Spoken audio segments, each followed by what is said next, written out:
So weird. I hope everybody understands how insane that is. Yeah. Like, that is, we're talking lunacy at its apex. Yep. And they're like, no, she's the best. The heart of this whole problem is that the Dems have wedged themselves into such a corner where, like, again, it's these the inmates are running the asylum.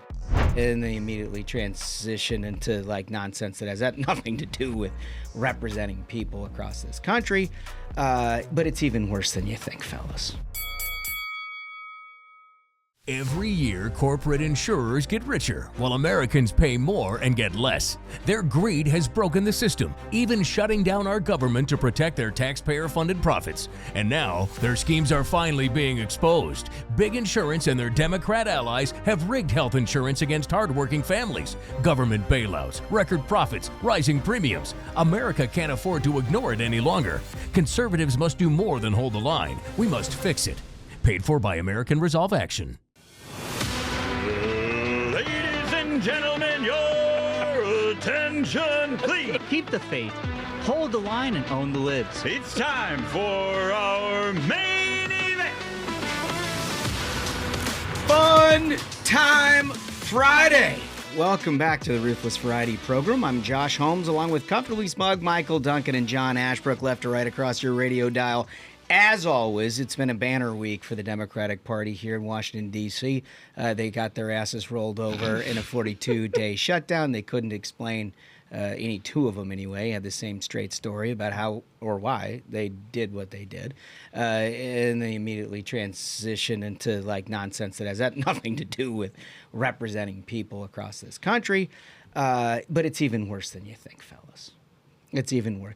The standard bearer. You know, typically the standard bearer for a party is like the last person who held either a nomination or a presidency for a political party. Mm-hmm. And in this case, luckily enough for Democrats, it's Joe Biden. Yeah. Mm-hmm. Well, he hasn't gone totally away. He was back in the DMV over this week and made I would say an exceptional appearance at a restaurant locally. Let's take a look at clip one.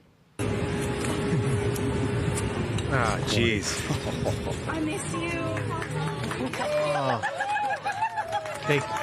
Of course. They clap for the folks who are only listening. There's these like libs in the restaurant who are like clapping. One's like, "I miss you." Oh, I miss you. And this looks. But honestly, this looks sad. He can it's barely like make his way in. Yeah, he's having extreme difficulty moving. And it's like everyone's clapping. Like if a baby takes its first steps, you're like, all right, baby, you did it. But in this case, it's a former president of the United States.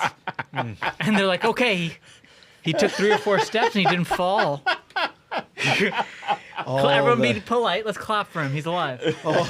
All the vibrance that you'd like to see out of a standard bearer within a political party. But one thing I want to highlight in particular in that clip, I don't know if you saw the dude. Yes. There's this black guy who's sitting at the table who just wants to eat his dinner. The guy didn't sign up for this. And he's like, "Oh, this is going on.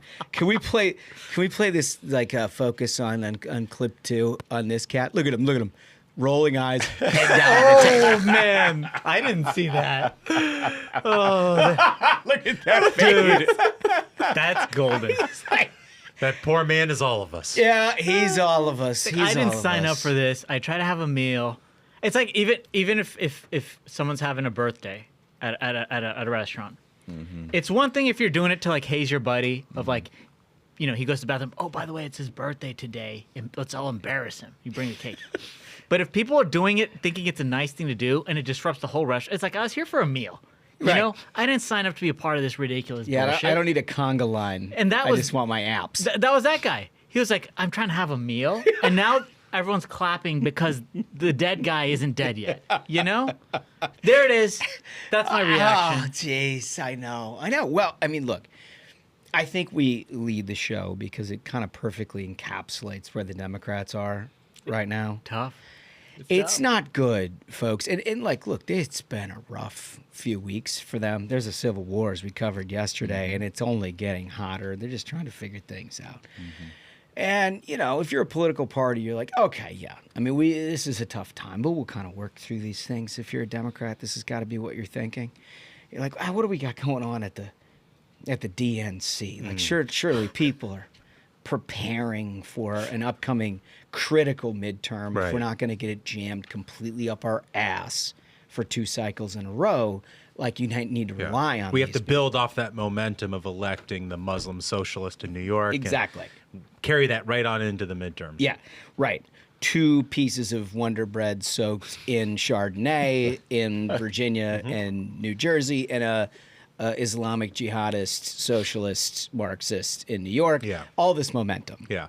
But what are we looking at? Like, are we capitalizing on that? Well, the New York Times, the old gray lady, Ashbrook. All the news that's fit to print. That's exactly right. They had something to say about all of this. Shane Goldmacher Oh, okay. Yeah. wrote a story. It's entitled "The DNC Ordered Workers Back to the Office. Its Union Isn't Pleased." Can we put that? Look at that. All right, so this is the headline. I genuinely thought, and I mean this sincerely, you know how sometimes, like, you're on Twitter, the algorithms they serve you up stuff they think you're going to see or whatever. And then some people, they just basically bot accounts. They just try to keep on putting up content. When I clicked on this, I thought what I was looking at was a 2021 article. Yeah. It's yesterday. It's not 2021. And the crux of the piece is thumbs down emojis flowed on screen. Washington area employees learned when they learned that they would have to show up 5 days a week.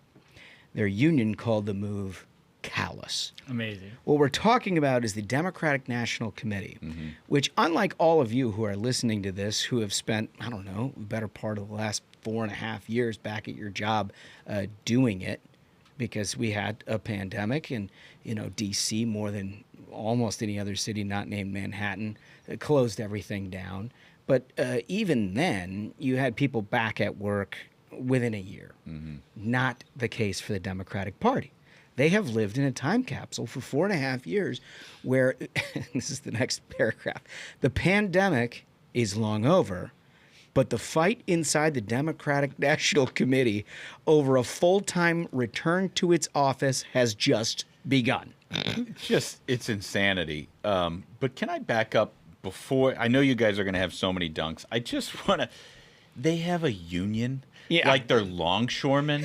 They're stuffing envelopes and sending out press releases and raising money from George Soros. Why do they have a union? Dude, it's so funny for so many reasons, not the least of which is, like, when you're in like, we all grew up in this. I mean, you caught it a little bit later after a finance career, but like when we started at 20, 21, 22, you start working in politics, it's anything but unionized conditions, right? But you accept that, you understand it for one of 2 reasons. One, you want to work your way on up, you want to make a real difference, or 2, you're just purpose driven. It's a mission-oriented organization. Yes. It's not like you're there. It's not a career. It's not a clock in, clock out situation. It's not a career. Yeah. Right, you're grinding it out. You're smoking cigarettes. You're drinking at night, and then you go back in the next day and you bust your ass again. It's like you do that for a few years and you go on to a different job. That's what the party committee is. That's what it is. Also, the reason that a lot of the people on the left do this, the funny thing is, they won't say it publicly.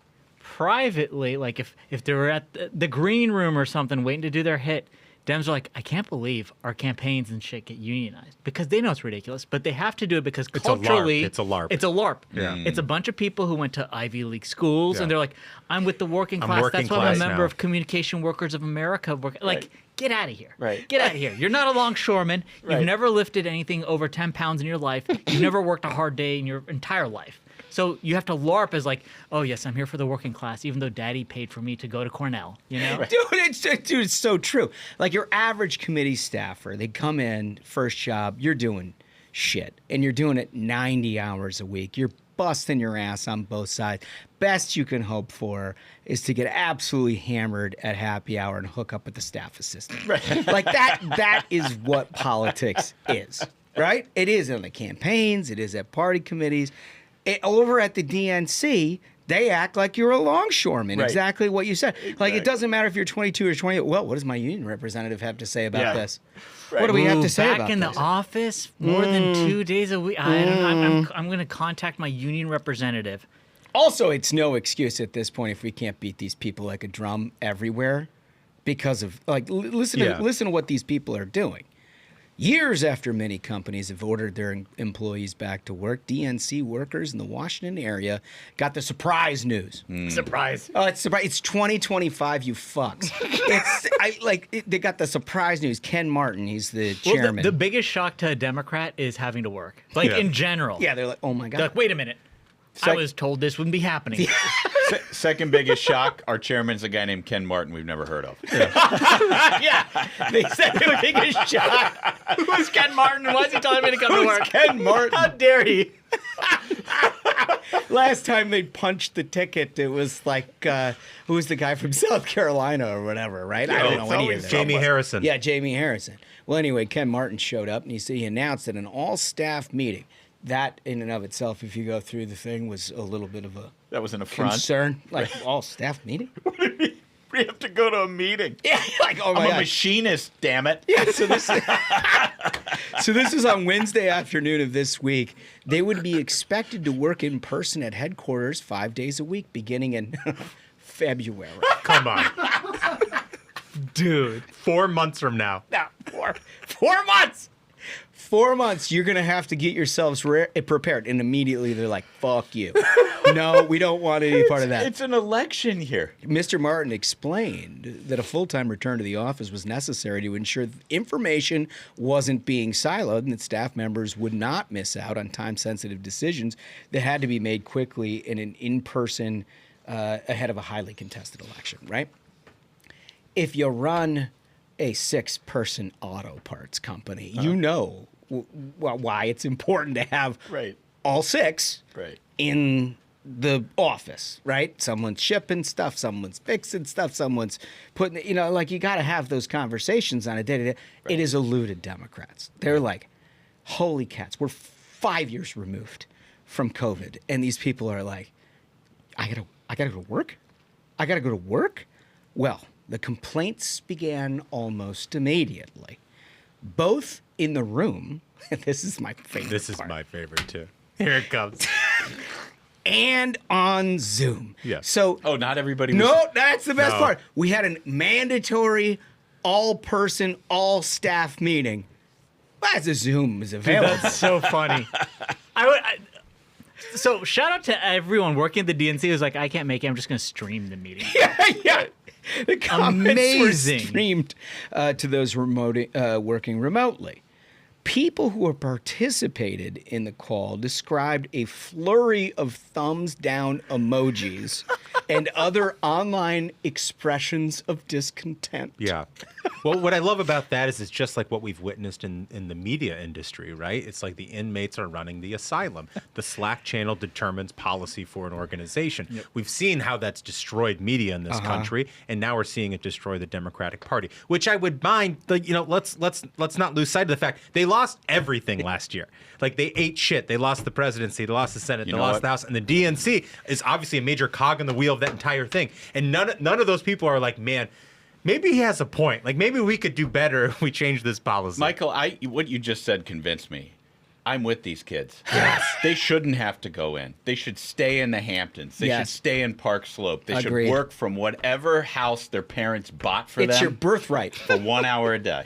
It's your birthright. That's the thing is, if I'm so, I have a couple questions. First off, I side with Ashbrook. None of these kids, do not let them drag you in there. Don't do it. Do not do it. Nope. And the thing is that oppressors. If you start, 100%, this is pure oppression. Yeah. If you let them bring you in once, they'll never stop, kids. They'll never will stop. So don't show up. Don't show up. Just, imagine you're an Italian. Talk to a union rep. It's a no-show job. Don't do anything. Right. Just live your life as an Italian. Be a free person. You don't have to work. You've got a union rep. He'll get you a no-show job. Don't worry about it. It'll be fine. It's called collective action. And it's what you need to do. And if your union's not doing the job, do another union. Well, and obviously the tide. We need a double union in this building. The tide is turning their way. It's the rise of the proletariat. We see it in New York City. The time is now. Yes. How dare they? They can't see the wave that's happening out there? Well, it turns out that at one point, Mr. Martin responded to the frustration being aired at his employees and said that DNC staff members did not like those return to work policies. They should consider finding a job elsewhere. You imagine what the union reps have to say about that. He also suggested that the change in attendance policy had been a Band-Aid that was overdue in being ripped off.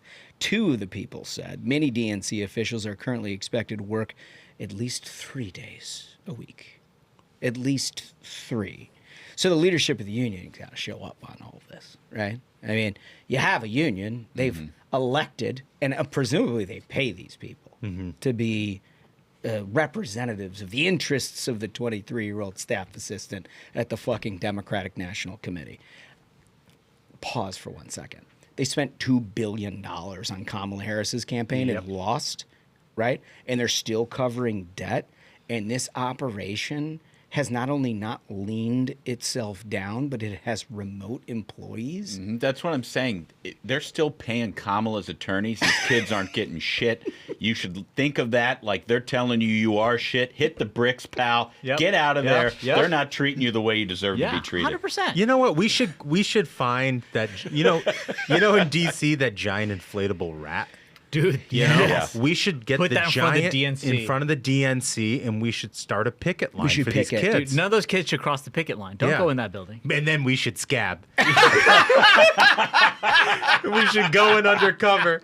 We should scab work. We create the strike, and then we scab. But honestly, if you were scab working, would you do anything different than the Democratic Party is No. doing right now? No. Let's shut the government Just down follow for the 42 days. Yeah, follow the to-do list. It seems to be going great for them. I know.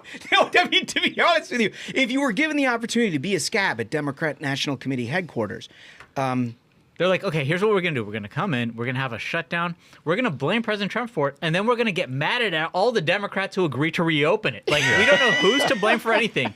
Let's just keep this up. let's see, we got candidates. I want 2 pieces of Wonder Bread soaked in Chardonnay and a socialist Islamist. Check. Got it. Okay. Next, open borders, right? Good? Done. Let's go. Higher taxes on everybody. Does that sound great? Great. All right. There's a platform for you. Dude, Done. I mean, what would you do? Right. What would you do to try to make yourself more unpalatable than they're already doing, apparently 3 days a week? Right. And that's my point. That's why they don't need to go in. The platform is already set. They already have. So the leadership of the union, representing the DNC staff members, which is a part of the local 500. It has a number. Yeah. It's an local SEIU Yep. union. SEI, Sir, sir. like they're a dishwasher at the back of a restaurant. Yeah, so like to give you an indicator, if you're not versed in union activity, the Service Employees International Union, one of the heavy hitters within Democratic politics, where all the people who are a part of it vote Republican, and everybody who's in the leadership takes dues out of their paychecks and sends it directly to the worst side of the Democratic Party. Right? That's what modern what it labor is. Anyway, what they did is issued a statement, strongly worded, to the New York Times on Wednesday, calling Mr. Martin's remarks shocking. Dude, if you ever tell a union to show up to work, they are shocked. Like, they are so anathema to it. They're like, that is against our guidelines. This is not what we do here. Right. We're bargaining. It was shocking to see the DNC chair's disregard of staff's valid concerns on today's team call. The union leadership wrote, DNC staff has worked extremely hard to support historic wins for Democrats. They're talking about Virginia and They New Jersey. won in New Jersey. Yeah. Okay. Congratulations. Republicans had a couple of W's in Mississippi and Alabama, too. So win-win, I guess. Anyway, they said up and down the ballot last Tuesday. So that's a confirmation that this model has worked for them. It's been steadfast. Anyway, this change feels especially callous considering the current economic conditions created by the Trump administration. So this is like the best part. So there is actually no real, like their job really isn't, as most of these senior leadership unions aren't, it's not really to represent the people that they're talking about here. Because they actually don't need representation. Like, again, if you get into this line of work, you know what it is you're getting. You either care about the outcome of elections and are willing to work towards it, or you don't. That's about it. But these people have taken it and it was like, okay, here's an opportunity to just wedge in Trump criticism. And also, I mean, the heart of this whole problem is that the Dems have wedged themselves into such a corner where, like, again, it's these the inmates are running the asylum. And so they're trying to come out and be like, guys, COVID has ended years ago. It's time to get back to work. Because then you'd be like, well, if COVID ended years ago, why do we need the Obamacare subsidies for COVID? They're like, oh, shit. Well, that was our argument for December. We're on the exchange. The employees are on the exchange. That's why we need these things.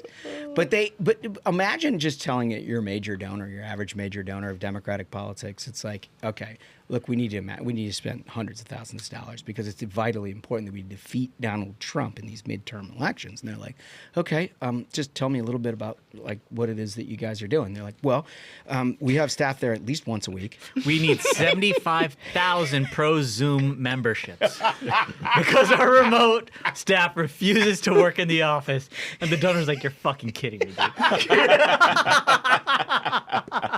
Like, I just refuse to believe, and there's so many left-wing billionaires. I suppose they just kind of look through it. But, like, even most of those that aren't, like, daddy's money type billionaires, they've got to be like, what? Are you serious? Like, you got a quadruple masked staff assistant answering the phones, like, 6 hours once a week? And, like, this is what I'm paying for? But they are the industry that is supporting one side or the other of the Civil War. It's like Tredegar Ironworks, who was building the weapons that fought the Civil War. This is one of the great industries of the Dem Civil War, and they are billionaires, and they have endless amounts of money, and they're going to fuel both sides, and I cannot wait to keep watching. It's so good. And that's just a taste of what's to come. We're going to have a lot of fun because there's a lot more out in front of us. Lazy to Crazy. Jasmine Crockett, one of the favorites of the Ruthless Variety program, is going to make an appearance. There's a Kennedy Failson involved, the Schlossberg character. I can't wait to get to that. Pushing conspiracy theories. They've got all kinds of them. That's great. We've got a whole lot more right after this. Only 58% of Americans today say they're proud to be American. The lowest number ever recorded. That's not just sad, it is very dangerous, because if we forget what makes America special, we risk losing it. That's why Americans for Prosperity is launching the One Small Step campaign, a bold nationwide initiative to reconnect Americans with our founding principles that sparked unparalleled innovation and prosperity. It's not just a celebration, it's a call to action. Through the 250,000 Steps for Freedom Challenge, AFP is partnering with the grassroots in all 50 states to take meaningful steps that defend freedom and advance opportunity. Call your representative, attend a local event, knock on a door, talk to your neighbors. Every single step counts, and every step moves us closer to a more perfect union. Go to takeonesmallstep.com to learn more, then join the challenge at afpvolunteer.com. Okay, welcome back to the Ruthless Variety program. Remember, like and subscribe. We got a whole bunch of good stuff on its way. This has been a good month, and it's only getting better. We're going to close the end of the year very, very strong. How we're going to get into this next segment is with our old friend Jasmine Crockett, who's a little bit of a shapeshifter in herself. I mean, she's just, presents in very different ways. But she's got some things that she doesn't intend to get externally consumed, right? She talks to a whole bunch of different groups, some crazier than others. She's invited to like all of the craziest of the crazy. But what we've seen out of her in recent years is that she, the crazier the group is, the crazier she is, and then she hopes it just stays there. Yeah, she just reflects back their insanity. Yeah. Because she's insane too. Yeah, because she did some great stuff. Clip 3. We do know that one of his friends has purchased Dominion. So it's going to be really important for us to educate all states that we can to make sure that their Secretary of States are like, we don't want the Dominion machines. Dark money lawyer, isn't he? Because that's Mark Elias. Believe that ally purchased Dominion so that he could potentially play with the machines, because we know that they're trying to cheat by changing the lines for the midterms. And I think that they're trying to solidify their cheat potentially with the voting machines. Now, as we know, did he look off camera to be like, is this like legally permissible? Can I be like held accountable? He did. Because that guy, like Duncan pointed out, that's Mark Elias, who is like the kingpin of left-wing dark money law firms, of like Whenever there's an election happening, he's filing as many lawsuits as possible to allow as many like restrictions to be removed from showing ID to you name it. And so when he's on there feeling uncomfortable with the shit that she's saying of like, Dominion voting machines looks like they're rigged, he like looked off the camera and he's like, ooh, I make my money spreading this kind of shit, and I think that's a bit much. Yeah. Yeah. Like, that's incredible.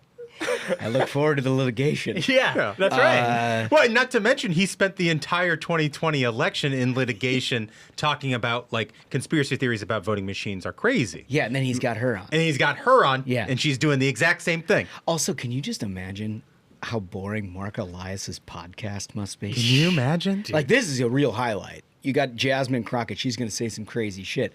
Otherwise, it's just got to be the worst amount of just unconsumable information. Unlistenable. Unlistenable stuff. So, like, look, when you say something like that, you're somewhere near the mainstream of either party, and you're like, it's not good. Well, how does the left react to something like that? Because, you don't want to disqualify yourself ahead of midterms. Clip 4. Representative, can you confirm that I just kissed your sneakers? That's liberal radio host Stephanie Miller kissing the feet of Jasmine Crockett. I am. We're doing it. Future senator of the great state of Texas. I'm a miss Ted Cruz so much. He's so likable. Oh, my God. It's just, like, that stuff is just so weird. So weird. Like, I saw some of this stuff in the wake of, like, the riots, the Summer of Love 2020, where you had just like, your standard SSRI, brainworms, Chardonnay type of liberal doing these, like, weird, over-the-top gestures to be like, no, you don't understand. I'm anti-racist. I'm one of the good people here. And all you do is make yourself look like a deranged idiot. Yeah. These liberal white women become... There's a patronizing component to it that, like, politics gives them the opportunity to be like, I know a black person. Oh, yeah. 100%. They come over to my house all the time. Right. Like, I fight for their freedoms, Like, okay? like they just become the personification of the, like, in this house we believe something. Gather. Yeah. Yeah. Right. Yeah. I mean, that's basically a Pottery Barn siding to what you're talking But, about. like, these people have no religion. Have no life, and so politics becomes the religion, and that's how you genuflect and kiss the feet of a politician. Kissing the feet of behavior. All politicians. Sick. Jasmine Crockett, who had just done an interview saying, watch out, this election's going to be rigged because our understanding is that a Republican bought Dominion voting machines. Like, Dude, that is just so weird. I mean, dude. So weird. I hope everybody understands how insane that is. Yeah. Like, that is, we're talking lunacy at its apex. Yep. And they're like, no, she's the best. But just when you think you've gotten to the bottom of the barrel, it gets worse. They got a new candidate. Oh. It's a new guy who's coming up.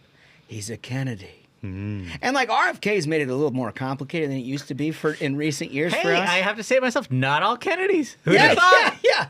We used to take a baseball bat to the Kennedys, like, on the reg here and never worry about it at all. But, like, you got RFKs doing good things. So it's not everyone, I guess. But it sure looks like the crazy has taken hold here. Jack Schlossberg. He's running for Congress. He's going to be the next Kennedy to work his way in. My understanding is that almost all of them give it a run at some point. Some end up in shallow creek waters. Others have to bail out for acute substance abuse or maybe the occasional sexual assault. But all of that, notwithstanding, Jack might be the finest product that they've produced in quite some time. Oh, boy. Jack Schlossberg, he's made a lot of creepy comments. And according to the New York Post, John F. Kennedy's grandson made his name spreading wild comments on social media, including a series of creepy posts aimed at the Second Lady, Usha Vance. I think before we get into that, you're going to have to just see the video of this cat. Remember, like and subscribe and get on the YouTube just to see this. You can get back on audio after. You got to see what we're talking about here because it really contextualizes this whole thing, I think. Clip 4A. She's got a ticket to ride. My God. She's got a ticket to ride. She's shirtless. Got a ticket to ride, but she don't care. Oh, What is that? Yeah. Here's the thing. They're Democrats, but they're old Irishmen from Boston. And I don't know what his grandfather would have thought, but I think his great-grandfather, who made his money running booze, would have... Rolling in his grave. Disapproved Yeah. of that sort of thing. I don't care how hard of a Democrat he was. I mean, I'm sorry. Wouldn't care for it. RFK, strike me down as I sit. I literally do not think that his great-grandfather, who made a family fortune running booze against the feds, would watch that video and think, So yes, I've made it. this weird video of him like shirtless and prancing around. This was suggested by Wolf. Wolf, were you a Marine or a Navy? Oh, jeez. And it says here he's running for Congress in New York's 12th district. That's the one that what's his name? Nadler's. Nadler's Fat district. Nadler's. Yeah. Fat Nadler. Vacating. Yeah. Hell of a seat. It must be a massive one. Buddy. I hope Nadler, when he gets out, gets on the old vitamin O. Right? I mean, he's just, it's a real health condition. I don't think he wants vitamin O. I think he just wants Reuben sandwiches. But let me tell you, that could be a crowded primary because there's another guy who may seek the Dem nomination there. Have you heard about this guy? He's clean-shaven and on the market, George Conway. Oh, There's a no rumor way. that Oh, George that's right. Conway himself may be running against this guy for No that way. seat. And I'm telling you, if that's actually the race, no House race in the country will receive more attention. than that. Perennial. Dude, can you imagine how much money all of these grifters are going to raise to just like Yeah. spend destroying each other? Well, they all have it's gonna such be amazing. They all have such great experience. Jack here is a 32-year-old former Vogue political correspondent. Oh, my God. He has more than 1.7 million followers across X, Instagram, and TikTok, and has a history of crude and bizarre rants ranging from mockery of his cousin RFK Jr.'s spasmodic dysphonia to posting a recipe that calls for Jew blood. Are you straight up? What? Yeah. Yeah. Well, but here's the thing. Like, I've debated. Now that you've said it, I have to do it. Yeah.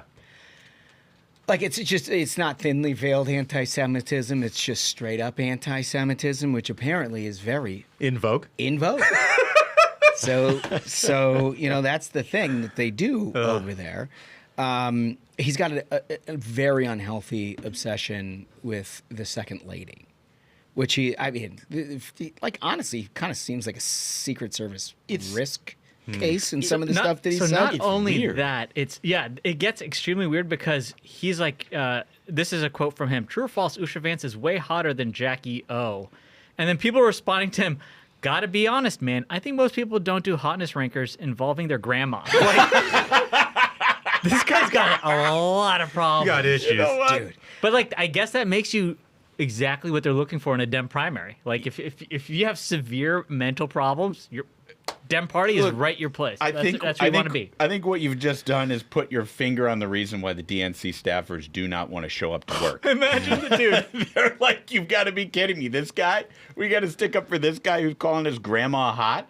Dude, it's not. He said that Alan Dershowitz killed his wife. My God. Right? Fucking notable OJ attorney, just like off the rant. This guy was employed to be a political correspondent. He accused him all kinds of just absolutely nefarious thing. But then you mentioned the Jew blood thing. I really didn't want to get into this. I think you did. I know. I honestly psychotic didn't. stuff. I honestly didn't. It's a since deleted post. Apparently, you can't run for the 12th district with this kind of thing because he's gotten rid of it. Unfortunately, for him, the internet is forever. It's a Maha energy ball, is what he calls it. Okay. And the recipe, he says 2 ounces of Jew blood. What? Ashkenazi, not Sephardic. Yeah. Yeah. Right? I mean, we're getting deep into Yeah. the anti-Semitism. Yeah. It's not just like surface level stuff. Like, we're getting specific. Yeah, this is like Nazi race science lore. Yeah. Then he adds to it 4 cups of male jizz. Oh, come on. You didn't have to say it. He said, you forced me to say it. Yeah, but there's an M What am dash I- in the article. I'm going to say J and Z. You forced my hand. I 4 wanted cups to of avoid Jay-Z. this. That's what I was hoping it was saying. This is a family show. It was. It was. I wanted to Cheapened the day, avoid Holmes. it. You I cheapened didn't. the day. You would blame your co-host over there. He's I the one that blame walked Wolf. us into this. Wolf, you've also put that in after you put a Schloss dude. Again, Mom, was I it just Marines want or to was it Navy? apologize on behalf of everyone at the Ruthless Variety Program for the conduct of Josh He's Holmes. cheapened the Listen, day, and Karen, I blame. I got to tell you, I your blame son Wolf. made this happen. He forced my hand. I have no choice. But he's not done. You got to put that mixture together and bake it at 300 degrees until it's, quote, totally dry like your wife. My God, My God. the things you put in here, Wolf. I just don't know what to say about stuff. But this is... There's going to be some accountability. This is a family program. Think of Wolf. the old Irishman who died running booze for his great grandfather. They didn't die for this. Exactly. They used to make an honest living. A bunch of Irishmen just running liquor. It's in their blood. And then they get this? And this, you know? Now you got Schlossberg. Like what is this? Is this what the Kennedys were all about for this? You know, God knows how many people they had killed. God knows what all they did. The CIA maybe even tried to take care of that problem, but who knows? And think of how many of them were criticizing RFK Jr. last year because he was like saying something different from what the rest of the famamy said. I think, and they got all that going on. I think it proves he was the right. I don't know that they thought Schlossberg was going to be like, I want to put my name in the ring. Like, you hide that stuff from even the closest family member. Like, they don't come out. I'm going to make a call. Thanksgiving. If he runs, I guarantee he finishes top 3. Schlossberg? Yep. I mean, the only thing that... The 12th is nutty, dude. You've got it's the West Side. It's the West Side. But if his the name- Looney Tunes are there. If his name was Kennedy, I'd give you that. But people are going to have to do some math on the Schlossberg thing, and I'm just not sure that's going to get him home. I bet he does it, dude. I don't know. Top three. All I know is this is your modern day Democratic candidate. Yeah, that's your choice. Is it him or George Conway? Yeah, him or George. I mean, wow, what a choice. Congratulations, 12th District. Great representation cometh for you. That leads us to our question of the day. What is the craziest moment from Democrats over the last year? We've discussed a lot of them over the last 5 weeks in this 42-day shutdown. You get Jasmine Crockett's situation there. There's been Jasmine moments along the way. Remember all the Doge stuff with like the we'll all die if we don't fund trans studies in Tanzania. Like that certainly qualifies. But there's a whole bunch of things that are top of mind for you that were like escaping us right now. And so we're asking you, what is the craziest moments from Democrats over the last year? Just because we want to refresh ourselves. We're getting to the end of the year. And we start thinking about how we present shows at the end of the year. Because we like to end extremely strong. As those of you who've been around for a while know, we like to give you the best stuff. And so maybe we'll use some of these fan recs to put together sort of a summary show. What do y'all think? Yeah. Should we do something like Great that? idea, and I feel like there's going to be a list a mile long that they put into this thing. It has to be. I can't wait to see what you guys have. When you like and subscribe to the Ruthless Variety program, we read every one of your comments and we get back to you the very next episode. In this case, we may even include an episode itself based on your recommendations. Great so idea. get on that. In the meantime, fellas, look, we are creeping into the weekend. I'm not sure how much more Schlossberg type content I can consume without just getting like buried with bourbon. But before I do, I'm going to take a Z-Biotics. That's right. There it is, Z-Biotics. And let me tell you, folks, the reason we love Z-Biotics is because it works. Bottom line. The other week, we're at the Patriot Awards, and I run into an elderly gentleman, Will Kane. And so I said, Will, we'll be having, a couple drinks tonight, but before you get started, especially a man of your age, you should take this. Because here's what it does. A lot of people think that, if you drink alcohol, you're dehydrated, you got to drink water. That does nothing for you, all right? If you want to feel great the morning after you have a big night out, you have a Z-Biotics first. Because alcohol in your stomach, it breaks down into these like toxic byproducts, and that's what's making you feel bad. But if you take Z-Biotics first, it knocks it right out, and you feel like $1 million in the morning. And I gotta say, Smug, we ran into Will Yep. at the airport the next day, and he looked right as rain. That's what, he said to me straight up. He was like, "It actually worked. It actually worked." And that's the thing is, that's why I carry these to events and I give them out like at the convention last year. Is because I love being the guy who everyone's like, "You were right about this." And he was living, breathing proof that there is no tomorrow without Z-Biotics today. There That's right. it is. So when you go to zbiotics.com/ruthless, you can learn more about all of this. You get 15% off your first order when you use Ruthless at the checkout. If you're unsatisfied for any reason, you get 100% money back guarantee. They'll refund it without any questions. So you got to go to zbiotics.com/ruthless and use Ruthless at the checkout for 15% off. So our question of the day from Thursday was a good one. I mean, we covered a lot of the Civil War thing, so we just kind of put a pinpoint on it. Which side will win the Democratic Civil War? And you guys had some ideas on all of that. To do it, we always start with a voice. Okay, first one comes from Josh, and Josh writes, with any luck, the ultimate winner of the Democrat Civil War will be the Republicans. I like the way he thinks. Well done and a good name. Yeah. Shout out me. Nicely done. Shout out me. Tunks? Comment 2 here is from Al Weir. Al writes, I think the outcome of the Civil War depends on the definition of winning. There will not be a winner in this Civil War, given that no matter which faction, quote, wins, it will be a loss for the electorate. I think right. that's fair. That's I right. think that's fair. There's no representation in insanity. Yeah. No question about that. All right, comment 3, Smug. Comment 3 comes from Kevin Blades. What a great name, by the way. Yeah. And Kevin writes, out of the rubble and smoke, the heroic hoodie. John Fetterman will emerge like Bill Belichick heading back to the NFL to coach the New York Hell Giants. yeah. Hell yeah. Although I saw that recent news that he took a fall. Who did? Fetterman. Fetterman. Oh, Yeah. really? Yeah. I didn't know He that. was out on think, a walk. I think out of an abundance of caution, they took him to a hospital. He Yeah. was monitored. They thought it might have been some... He'll be okay, I think. Yeah, That's the last I saw. prayers up to him, Yeah. dude. Totally. Oh, man, I'm sorry to hear that. I Yeah. had no idea. So in Variety, a new documentary reveals how... It's not the spiders. documentary. It was just a report. Oh, it's just a report on the spiders? Yes. And I'm That's so it? thrilled about this. Why do you know so much about these spiders? Yeah, no, I you've could not stop you've had reading a hard about on this. for these things for a week. Yes. I mean, really, they Dude. must be an incredible story. Why don't I let you People take need it to from here? stick around for this after this break because this story is completely insane. Okay.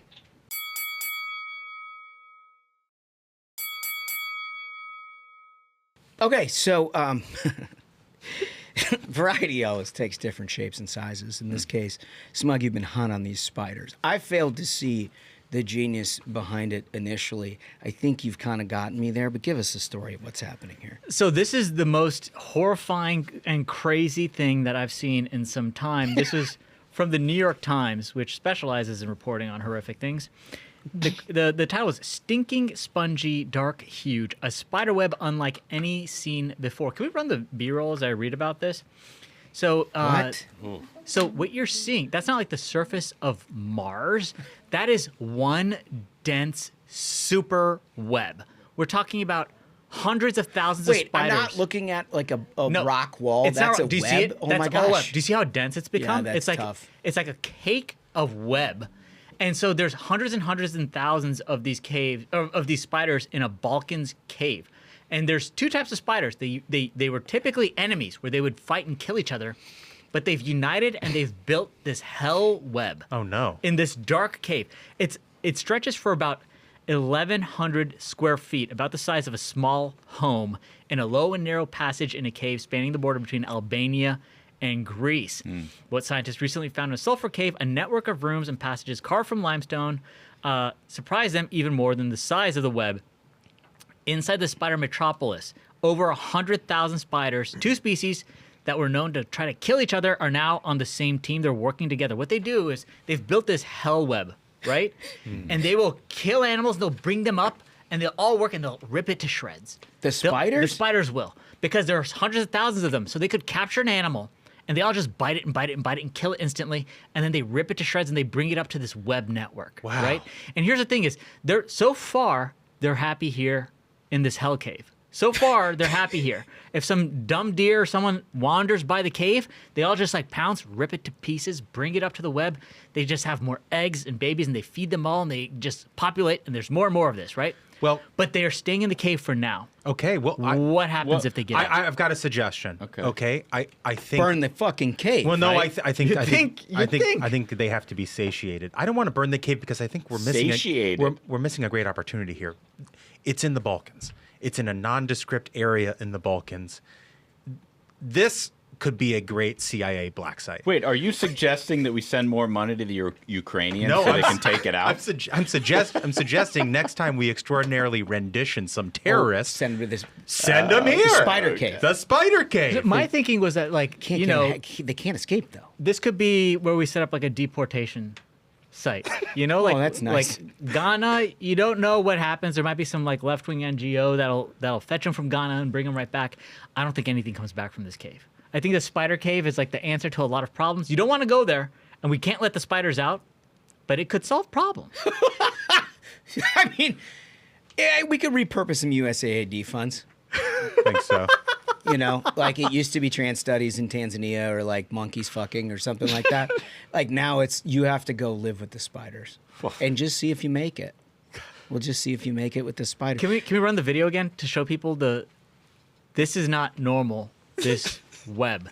Smog is all over They're it. growing in numbers. I mean, this is the insane thing is like the spiders. So the scientist wore like a full body suit to protect himself from being able to be bitten by them because see those little caves, they've built like little tunnels. Like they're poisonous? Yes. They come out and they just jump on things, poison it, rip it to shreds, and then they take it up to there in little pieces. Like if a person goes down there and they're not wearing one of these suits, they'll kill you. They'll rip you to shreds. Okay, they'll rip you to shreds. Okay, I don't think they're gonna rip you to shreds. I mean, are they giant? Go to the cave. Are they giant? Go to the cave, Duncan. How are they gonna go rip hang out you in the to cave. shreds? Look, here's the other thing: is that's with the light. So they've developed these super eyes that they can see in no light.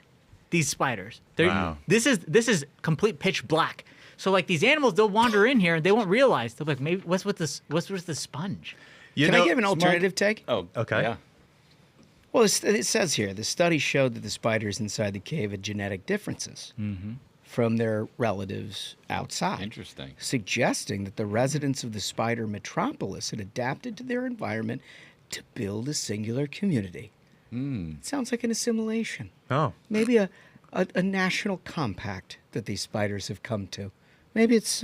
They're united Something we could by learn. death. Maybe it's touching that spiders have now progressed beyond humanity in some ways. Yeah. And they've figured out how to live together. Common cause. And they put their differences aside. You know, this is like ISIS and Al Qaeda being like, okay, truce, let's just kill everyone else.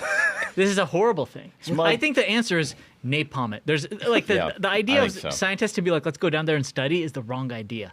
I want to see just like canisters of napalm dropped in this thing. And I want to hear them squeal. Because you know spiders squeal when they burn. I've seen it in the movies. I want to hear that Why sound. do you know that? What is going on? They gotta go. All of them gotta go. Dude, I had no idea you had such a spider thing. What are you, They're like an horrible animals. arachnophobe? They're bad animals. What's a good thing a spider's ever done? They kill other insects. Well, Smug knows a lot about Well, you spiders. can kill them yourself. I don't need someone to do the job. He's been an expert on spiders for quite some time, and I remember when he told Michael Duncan's 5-year-old That's son the that truth. spiders were actually the reason that the dinosaurs are now Yep. extinct. Yeah, it's true. It's And true. I The think- last time when Smug was at my house, he was there for 5 minutes before he started filling my son's head with disinformation. But it's one of his favorite things to do. It is a favorite. Like I come downstairs and he's like, and just so you know, half of those dinosaurs you have are fake. They never existed. fake. And also the ones who are real were killed by the spiders. And that's all true. Yeah. And I told him, tell all your friends at school. Tell all your friends. Tell your friends in school. He's going to send his kid home.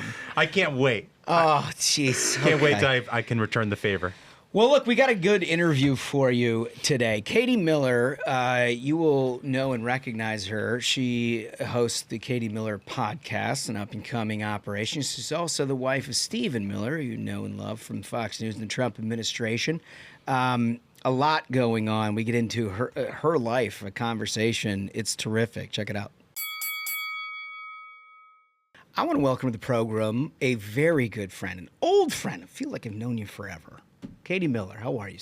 I mean, this is like interesting new, you're a podcaster now. So are you. Yeah. I remember you What back in happened? 2014 when I was babysitting your sweet dog, Chloe. Chloe, God rest her soul. Chloe, a little Boston Terrier. Yeah. She was never in sweeter hands than Yeah. with Katie. She loved you. She did, except I'm not a dog person, so it was, I did that because at the time Josh was chief of staff to Mitch McConnell, and I was like, this is what you do. I don't feel like I abused the power, but No. you know, I offered. you did. Those were fun times, though. We won the majority together. Exactly. We've seen a lot. Yeah. And now you've been a part of so many different things. So obviously served in the first 4 years of the administration. Your husband been like sort of the centerpiece of the entire Trump administration, both first and second term. What's going on? You got this podcast. It's hot. Thank you. I decided to launch a podcast because there's a lot of podcasts out there for men. Look at 3 beautiful men sitting next to me on my See, I'll left. take this all day. You can keep talking. Yeah. We have Joe Rogan, we have the Nelk Boy, we have Yeah. Theo Vaughn, right? President Trump went on all these podcasts Yeah. leading up to the 2024 election, and there isn't a female comparable that talks about life and culture that isn't political. Yeah. And I thought in order for us to succeed and win with women in the future, we have to talk to them, right? President Trump did phenomenally at closing the gap in 2024, but in order for us to continue doing so, as we just saw in the midterms, we have to talk to those women. And so what I want to do in the next few years is build that audience.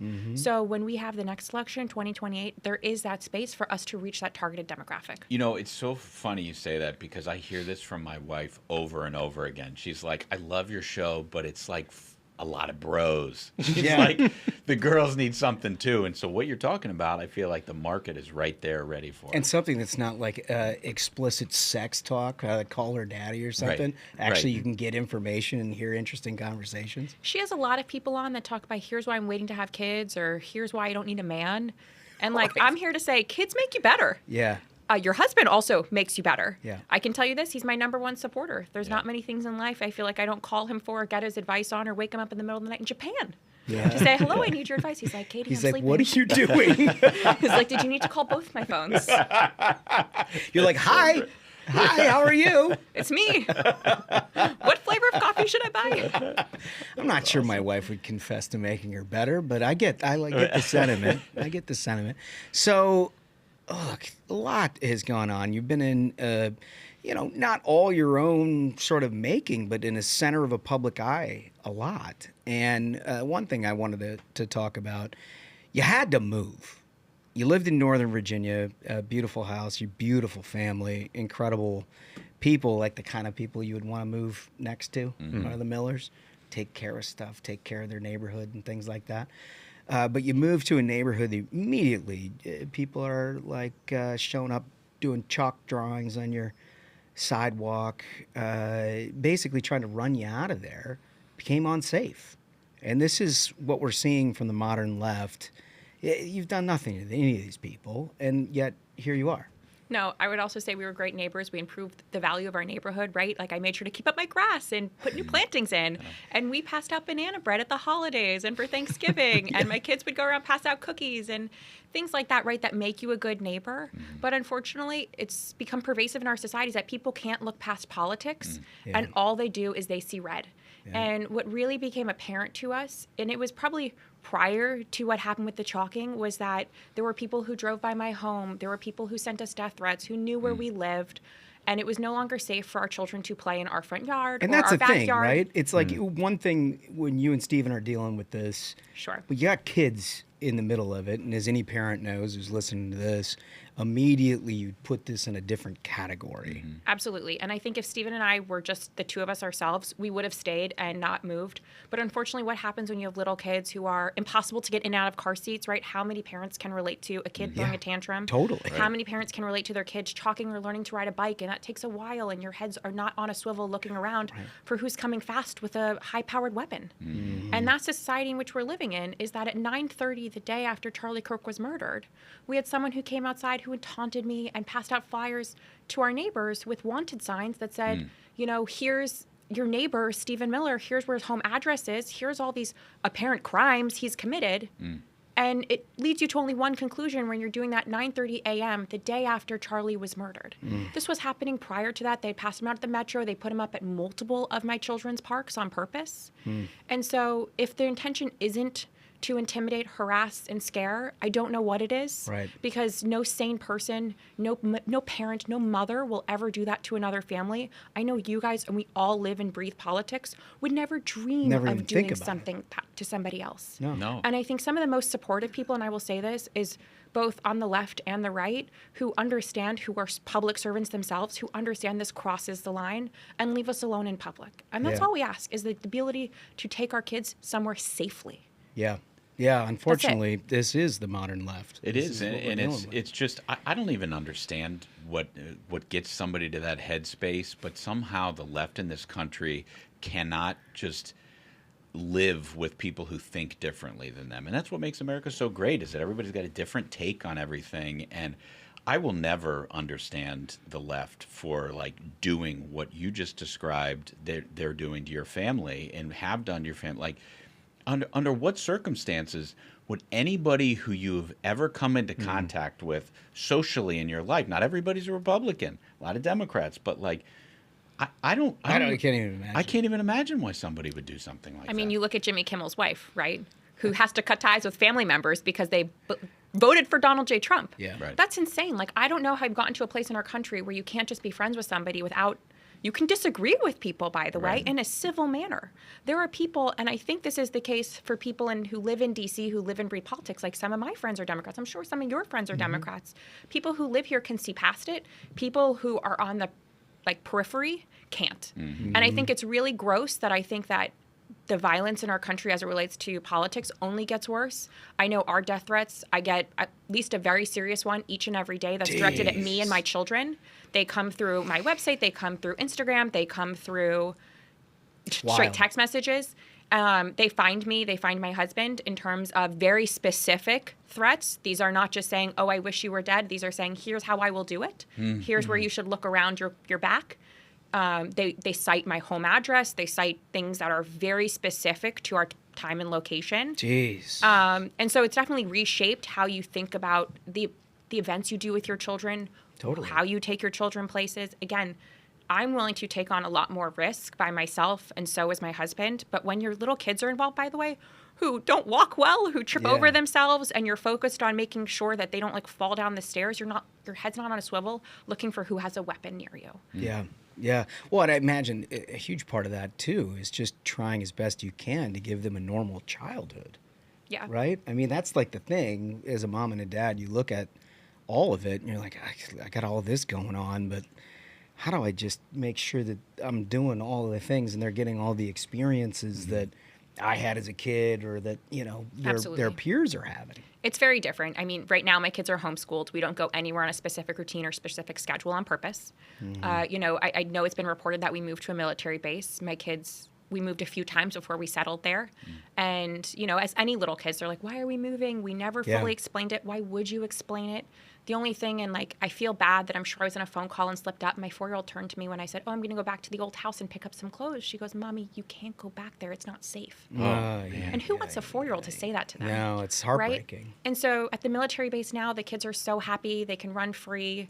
They love seeing soldiers. It is a once-in-a-lifetime experience, and I'm so grateful to our men and women in the armed services for, honestly, them stepping up, honestly, them making us feel safe, and for taking us in. And, I talk about this now frequently with friends, but I think this is the beginning of future administrations remaining in some of the homes that this administration has moved into because of the political violence in our country. That is a really I don't sad... think it subsides. I think it gets worse, and I think future administrations, Democrat or Republican, will have this problem. I hate to say it, but I think you're right. I mean, we saw what happened at Berkeley when they were just hosting an event for Turning Point, and then that guy who was standing out front got just bloodied up by we talked about on the show, some guy's actual name is Jihad.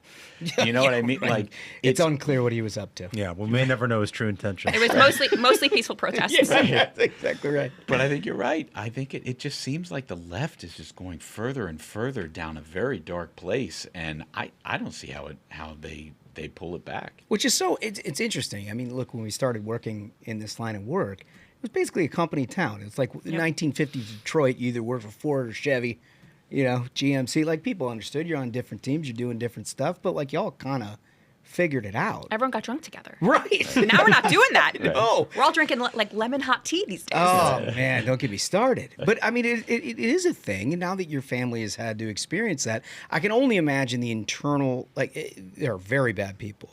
But I think the vast majority of people who are trying to intimidate you are trying to get you to quit, trying to get you to shut up, try to get your husband to basically say, this is enough, because he's been effective at it. Mm-hmm. They want him to move out. Well, they're not very successful at that component. No, I think that day after, Stephen goes on Hannity and just goes like it. 12 out of 10, right? And so I think if anything... I feel like he's always 12 out of 10. Go back to the September 12th Sean Hannity episode. Watch him. I've heard rumors. It's intense. That Stephen will periodically decide he'd like to have a fight, and that's when he decides he wants to do adversarial media. Well, I will share this, is that he does ask to go on CNN now, Yeah. and one of the CNN hosts said she didn't have enough time to prepare. That's really? fair. Yeah. Fair. He's very good. But I will say this, is that Stephen won't back down. Neither kidding. will I. I've done more media since then. Yes, so you has have. he. Yep. And he's done more things to reshape our government and reshape our country for the better since that's happened, right? Whether that be writing our national strategy on combating domestic terrorism, using some of the things we've experienced in our own life to apply that for all Americans. And I think that's so incredibly important, is also the experiences we've had personally has been able to have lessons applied for everyone else on how law enforcement should respond and behave for these Antifa attacks that happen, across our country, like what happened in Berkeley, and what our government needs to do in order to quickly respond to say this will never happen again. Because why is it on a college campus it's acceptable for a liberal to go and speak, but every time a conservative goes, and I'm sure you guys know this, you have to have armed security. Yeah, totally. Why is that? It's why changed is it? everything Why for is us, it yeah. for one side versus the other? That's just when universities started tolerating violence against conservatives on their campus, where you had to have armed security, is when we lost. Those students should be suspended or expelled immediately, and it would cease to have happened. Yeah. Yeah, I mean, it became a safe haven for leftist violence. No Yeah. question about it. Do you ever get, because both of you and your husband are outspoken, you always have been, as long as I've known you. I think I've known your husband almost 20 years at this point.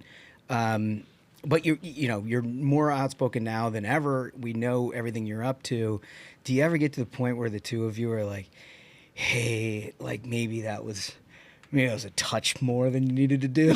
Because, I can just say from my own personal experience, every once in a while I'll do something where my wife will come home and be like, really? Did you have to do that? And I'll be like, yeah, I kind of did. Like, do you guys ever have that conversation? So I never have it with him. There are times... Never? Oh, man, never. that's I will say this, never. amazing. And there are often times when he'll come home so excited. He's like, did you see the thing I did today? Yeah. And I'm like, the drug boats? Like, the tweets? I don't know. And he gets so excited. And he's so proud of the work they're doing. Yeah. And there's times his tweets go viral, and he'll never mention to me, and I won't be on my phone the whole day, and I'll be like, whoa, man, you made news today. But he's more attuned to what I'm doing. I think now that I would say, new at this, right? I wasn't new at politics or communications, right? I'd been the communications director for Mike Pence, for Martha McSally, for Steve Daines. Like, I had worked for Elon in his family office. Yeah, you worked your way all the way up to... Right, and I had 3 kids in between. But there are times he calls me during the day, and he's like, so that last tweet went a little too far. See, this is what I was Can you delete it? And I'm like... Don't tell me what to do. 5 seconds later, I'm like, delete. Yeah, you're like, if Steven's not on board. Yeah. If it's too far for Stephen Miller, it's too far for Katie Miller. Oh, that's so great. And he also won't bring up when he thinks I could have done better in interviews, because I think he watches all of them. Yeah. He often doesn't tell me. But the next time I'll go do something, he's like, this thing, can I tell you to do it a little bit better? He's like, I've been doing this a bit longer. Oh, and I'm like, well, then you go do the hit. You turned it down tonight. He's like, you're batting my cleanup. That's a husband-wife conversation if I've ever heard one. Oh, you think you can do it better than it? You do it. Yeah. So, listen, this podcast, obviously you just launched this, relatively recently, right? Last couple of months. Big hit. You've had some incredible guests. One in particular that is just for me, a category of just a couple people that I'm obsessed with is Mike Tyson. You talked to Mike Tyson on this thing. I did. Did you know him before you did this? No, and I will say the very humbling thing about starting something new, and I'm sure you guys experienced this when you kicked off Ruthless, right? You call all of your friends, you ask for help. Yep. Some of the people you expected to be there did not return your phone call. That's always the way it works. And some of the people you least expected call you right back. Yep. So someone who was just a tangential friend, I called and said, hey, I'm doing this thing. Do you know anybody? He's like, I know Mike Tyson. I got this. You're like, really? And I'm like, really? So he connects me with Mike's wife, Kiki, who's so nice, so friendly, so lovely. She's like, yeah, I'll have Mike do it. I'm like, what? Like, I've never taped a thing. This is a new concept. Do you want the deck? She's like, no, he'll do it. Yeah, this is like right off the jump. So wait, this gets better. So I fly down. We end up taping it in Florida since that's where he predominantly lives. I met Kiki for dinner the night before. So lovely. She gave me tips. Yeah. I had never interviewed anybody in my entire life. I'd like to reiterate. I had never interviewed anybody in my entire life. The night before, I was calling just to get advice on how to interview people, and I was on the phone with the great Sean Hannity. Oh, yeah. And Sean's like, one of the toughest interviews I've done is Mike Tyson. Good luck. Yeah. So good. So good. And You're I'm like, sweet. I'm glad we're starting here. Great. Yeah, Awesome. thanks for the tip. So then what happens is I get there that day. I've never interviewed anybody, right? And he shows up, a bit high. As one does. But Kiki had given me such great advice. And it was, here are some of the things that nobody knows about him. Start with this, he'll get relaxed. Yeah. So if you see in the first 10 minutes of tape, it's a bit more You're like stiff. relaxing the And then it became so fun. Yeah. And one of the advice I also got was don't waste all your best guests first because you're going to get better as you keep going. Yeah. And I'm It's like, true. well, I wasted one of my best guests first. Yeah. But it was great. But you need to pop.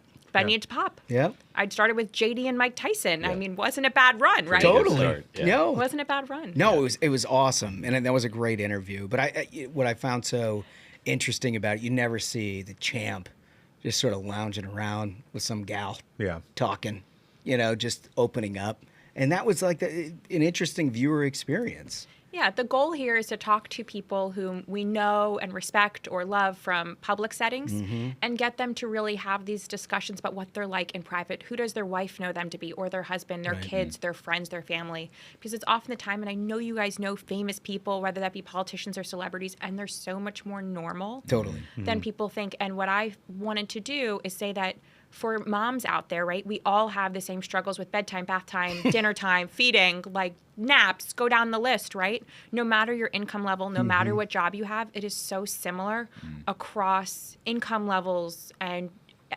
geographic areas of our country. And yes, for some moms, it's easier because they have nannies or families or can afford the private chef or the housekeeper.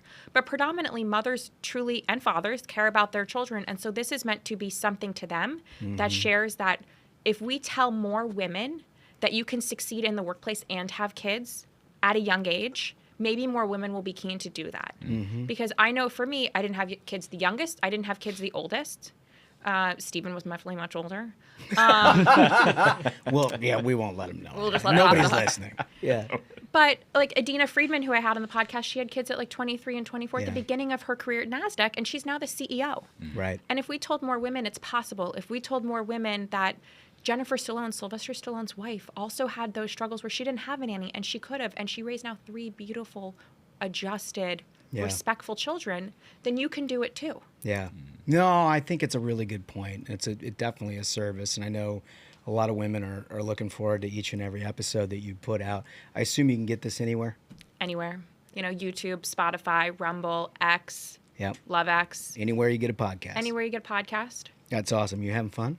The best time of my life. Are you? It's really nice to be able to say what I think. There was a New York Times article about me that was like the woman in between of Elon and Donald Trump, and I was like, what crap is this? I don't know if I can say crap. You can say crap. I was like, you what? can say much worse. What if you'd BS like. is this? Yeah. And I was like, this person doesn't know me at all. But it said in there, they're like, no one knows who Katie Miller is. She's just a chameleon for whomever she speaks for. And I was like, let me tell you people, I got more opinions than Stephen Miller, and they're a lot more spicy because I'm way more radical than him. It's true. I can vouch for I that. am way more radical, and these people are saying I'm a chameleon. Well, hold your hats, gentlemen, because you don't know what's coming. Oh, that's so great. I got to imagine. Well, look, everybody was trying to put you in a box, right? Stephen Miller's wife, or you're a spokesperson for the previous vice president, or you're, a consultant, and then on the whole Elon thing. And that, look, it blocked out the sun for this entire spring. I mean, it's everything that everyone was talking about. You're like the spokesperson for this operation. I mean, I got to imagine that was a little bit of a head twister. So I've had the luxury and pleasure of being at the center of just about every crisis of the Trump administration. To roll you back the tape, I was the communications director over at DHS when we shut down the government to build the wall. I was the chief spokesperson during family separation in the first Trump administration. Let us remind that one. Let's go back. And then I was Mike Pence's communications director during COVID. Yes. And I was at those great COVID task force briefings from the podium every day. Yeah. And then I got the great job of doing Doge. Yes. So you tell me, guys, was I battle tested or what? If anybody's seen what negative press looks like and can battle through it, Katie's your gal. But I mean, it's got to feel therapeutic for you, going from a career where you're a press secretary and you're fighting for a quote in the 8th paragraph of some story that's stilted by a left-wing editor, forcing the journalist to write what they want them to write, and now you have a microphone in front of your face and you can say whatever it is that you want, and you can give your side of the story. It's got to be therapeutic. It's definitely therapeutic, and it's also fun to see all the negative articles, because I always say no press is bad press. Yeah. But people intentionally want to get it wrong, and I find that so amusing. Yeah. And the best advice I've now gotten was don't read it, don't respond to it, don't engage with it. And I wish I'd have had that perspective 10 years ago, because I actually don't think any of it matters. Yeah. It's I all mean, maybe just 10 noise. years ago it did, but it certainly doesn't anymore. No. And I really love X because you can just cut through all the BS very quickly. Yeah. But it's a lot of hoax out there on purpose to get one side, right? What happens when one person from the left gets a nasty article? It's I've seen that once in my career. Right. Elon, pretty easy to deal with. He is. Yeah. He's a great boss. I don't know why people think he isn't. It seems like there's some ups and downs from the external point of view. I've worked for many, many people. Yeah. I've worked for men and women. Mike Pence, Martha McSally, Steve Daines, Donald J. Trump, Elon Musk. He is, say next to Donald Trump, he is the nicest, most gracious man when it comes to being a boss. He cares about his employees. He cares about the future of the world in a very passionate, driven way. There was not once he raises his voice. Not once he does anything where you'd feel embarrassed, ashamed, whatever. He strives for excellence, and all of his employees know he do, and it creates a great culture. Yeah. There's really no drama. It's a very low drama workplace, because when everyone's striving for greatness, you're not striving for the next promotion or title.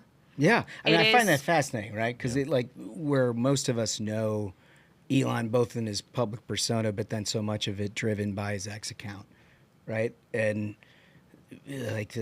between the 40s is not exactly how I would explain the X account, right? But then you hear firsthand testimonial on all of that, and it's Well, it's not who's just running- a blind account. Who's running these politicians' X account, right? It's not them oftentimes. Yeah. There's rare exceptions in which it is the politician who's running their own account, right?